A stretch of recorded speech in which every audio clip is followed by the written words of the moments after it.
Vision by Ivan Turgenev.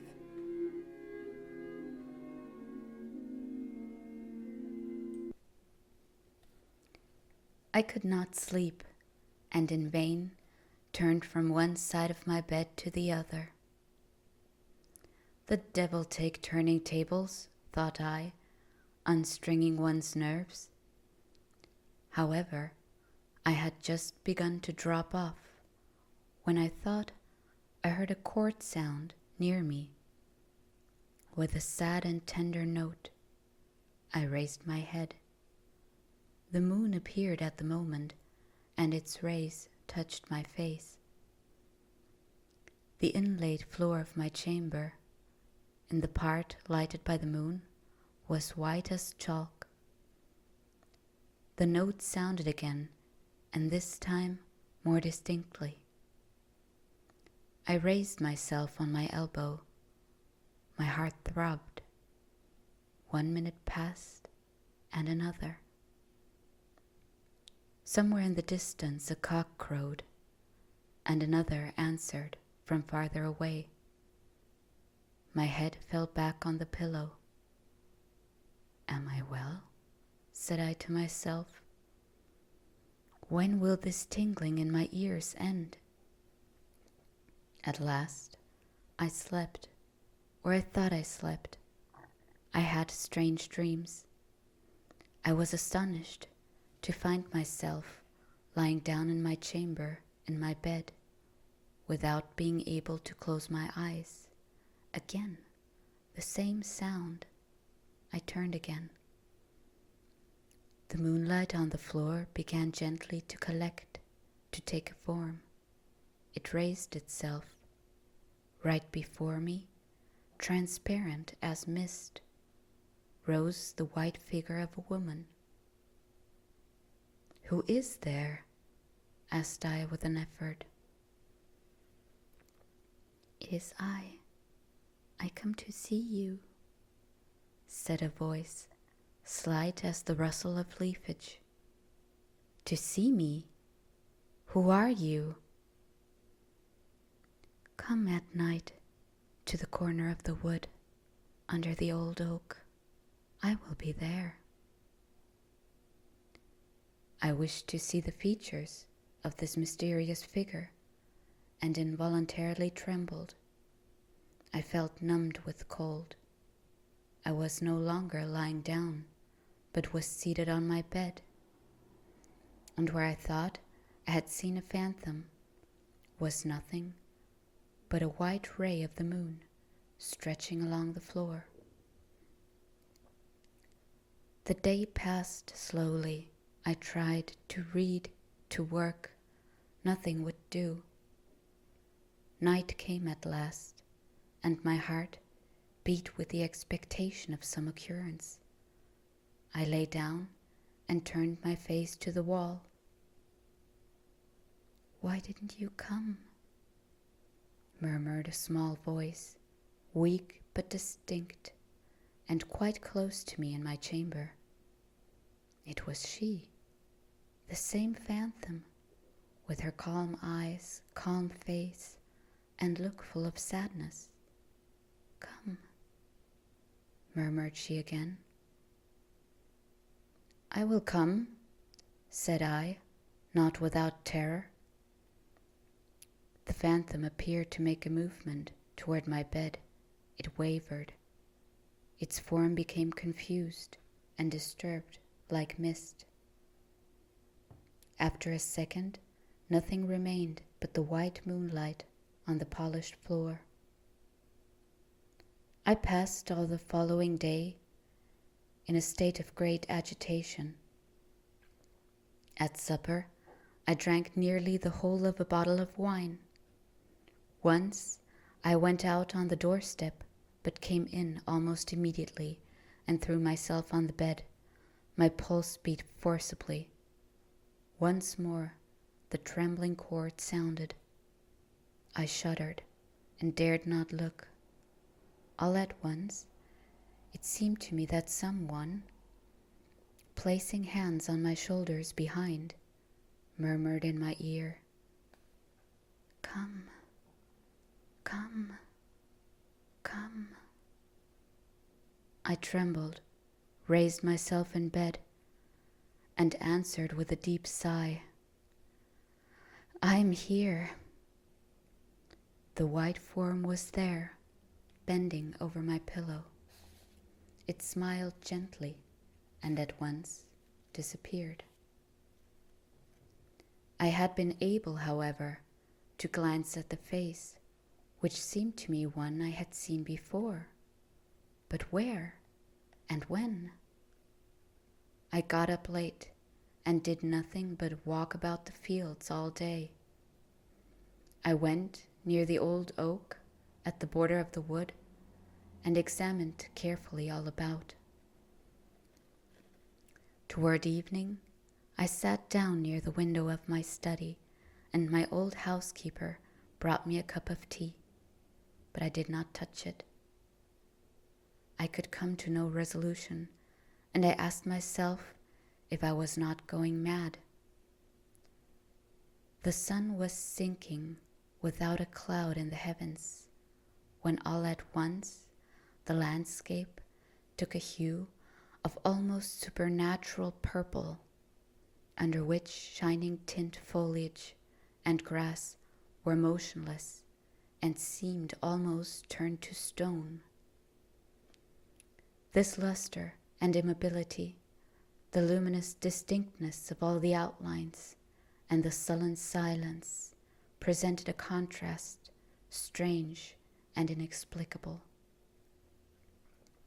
Suddenly, without the slightest sound of warning, a large brown bird flew at the side of my window. I looked at it. It looked at me too, sideways, with round and deep eyes. You are sent, thought I, that I may not forget the appointment. Immediately, the bird fluttered its down-light wings and flew away as noiselessly as it came. I remained at my window a long time yet, but all irresolution had now left me.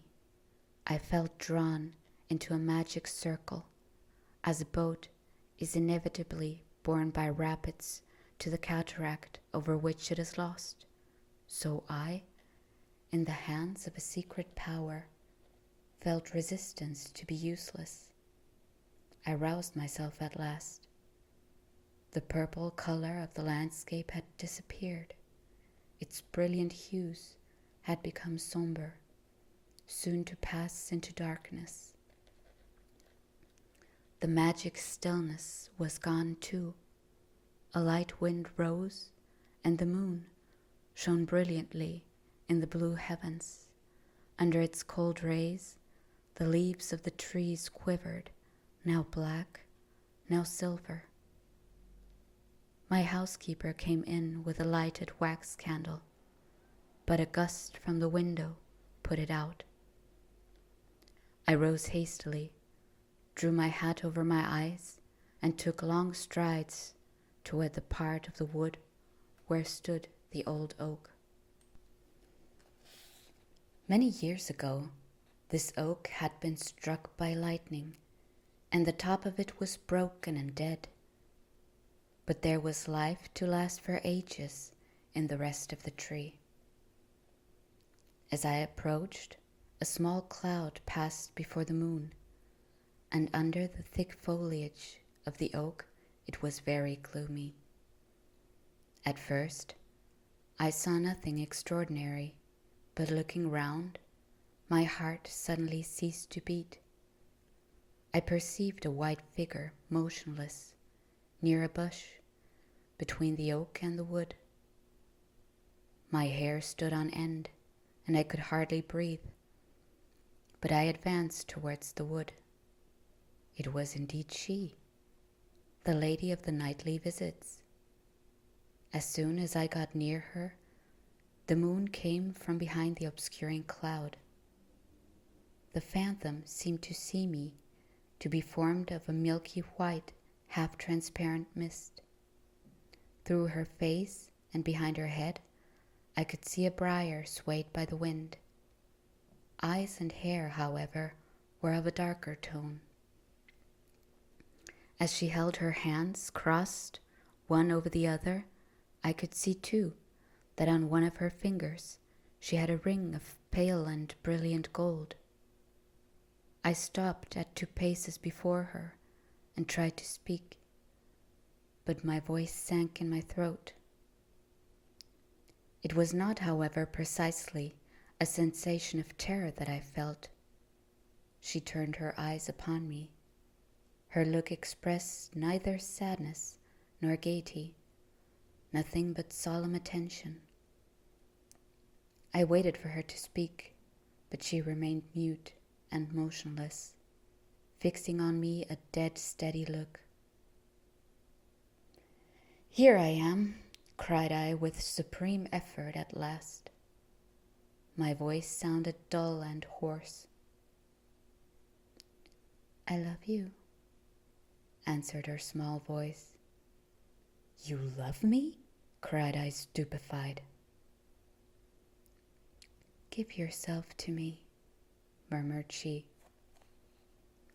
"Give myself to you? But you are a phantom. You have no body."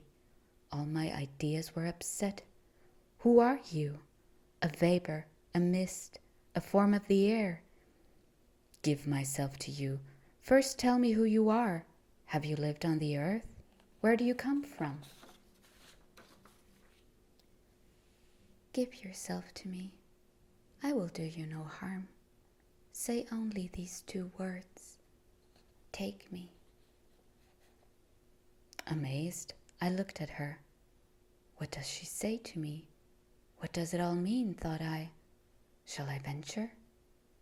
"Very well," said I all at once, with an unexpected impulse, as if someone had pushed me behind. "Take me." Hardly were the words uttered when the mysterious figure, with an inward laugh that made her tremble all over, advanced towards me. Her hands separated and lengthened. I tried to leap back, but already I was in her power. She held me in her arms.